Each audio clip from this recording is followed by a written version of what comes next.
ഇതാണ് നമ്മുടെ റൂം. ഇവിടെ കയറി വരുമ്പോൾ തന്നെ വാർഡ്രോബ് ഉണ്ട്, നമ്മുടെ തുണിയും കാര്യങ്ങളൊക്കെ വയ്ക്കാം. ഈ സൈഡിൽ വാഷ്റൂം ഉണ്ട്. പിന്നെ ഇങ്ങോട്ട് വരുമ്പോൾ തന്നെ ഒരു മിനി ബാറൊക്കെ ഉണ്ട്. പക്ഷേ മിനി ബാറിനകത്ത് ഒരു സാധനമില്ല, കുറച്ച് ലിസ്റ്റ് മാത്രമേ ഉണ്ട്. നമ്മൾ ഓർഡർ ചെയ്ത് കഴിഞ്ഞാൽ കൊണ്ടുവരെ നമുക്ക് ഫ്രിഡ്ജിൽ എടുത്ത് വെക്കാം. പിന്നെ ഒരു വേസ്റ്റ്. പിന്നെ ഈ റൂം നിറയെ ചെയറാണ്. ചെയറും ടേബിളും കൊണ്ട് തട്ടിയിട്ട് നടക്കാൻ വയ്യ, അതുപോലെ ചെയറാണ്. ഇവിടെ നിന്ന് ഫുഡ് കഴിക്കാം, അവിടെ ഡ്രസ്സ് ചെയ്യുമ്പോയിരിക്കാം. പിന്നെ അതിൻ്റെ അപ്പുറത്തെ അറിയില്ല, അവിടെ എന്തെങ്കിലും ചെയ്യാം. പിന്നെ ഇവിടെ ഒരു കട്ടിലുണ്ട്. ആ കട്ടിലിൻ്റെ അപ്പുറത്ത് ഒരു ചെയറുണ്ട്, ഇപ്പുറത്ത് ഒരു ടേബിളുണ്ട്, അപ്പുറത്തും ടേബിളുണ്ട്. ഇവിടെ എന്തിനാണെന്ന് എനിക്കും അറിയില്ല. ഇതിങ്ങനെ തിരിച്ചേക്കുന്നതാണോ എന്താ സംഭവം എനിക്കറിയില്ല. ഇങ്ങനെ ഒരു തിരിച്ച് ഇട്ടിട്ടുണ്ട്. ഞാൻ അവിടെ ഫോൺ ചാർജ് ചെയ്യാൻ വെച്ചിട്ടുണ്ട് ഒരെണ്ണം. പിന്നെ അത് ഇവിടെ കെറ്റിലുണ്ട്, അവിടെ വാഷ് ചെയ്യാൻ വേണ്ടിയിട്ട് ഒരിതുണ്ട്. പിന്നെ ആസ് യൂഷ്വൽ ഇവിടെ ഒരു Bru coffee, 2 tea bag, 2 Bru coffee, 2 tea bag, പിന്നെ ഷുഗർ, പിന്നെ അതുപോലെ തന്നെ പാൽപ്പൊടി സംഭവങ്ങളൊക്കെ ഉണ്ട്. പിന്നെന്താ ഫോർ ബോയിലിംഗ് പർപ്പസസ് വാട്ടർ ഉണ്ട് ഇതൊക്കെ ചെയ്തിട്ടുണ്ട്. പക്ഷേ അതുകൊണ്ട് കാര്യമൊന്നുമില്ല, നമ്മൾ ലഞ്ച് കിടക്കും. പിന്നെ ചേട്ടനോട് കുത്തി കളിക്കുന്നുണ്ട് ഫോണിൽ.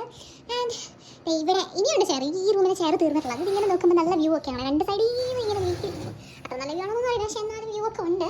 നമ്മളതിങ്ങനെ തുറന്ന് പുറത്തോട്ടൊക്കെ ഏത് സൈഡാണ് തുറക്കുന്നത്? ഇങ്ങനെ തുറന്നിട്ട് വരുമ്പോൾ ഇങ്ങനെ നോക്കുമ്പോൾ മരമൊക്കെ എല്ലാം മറച്ചേക്കുക. പക്ഷേ എന്നാൽ ഇവിടെ 2 ചെയറുണ്ട്. ഇരുന്ന് കാഴ്ച കാണാം, ചായ കുടിക്കാം, എന്താണ് ചെയ്യാം.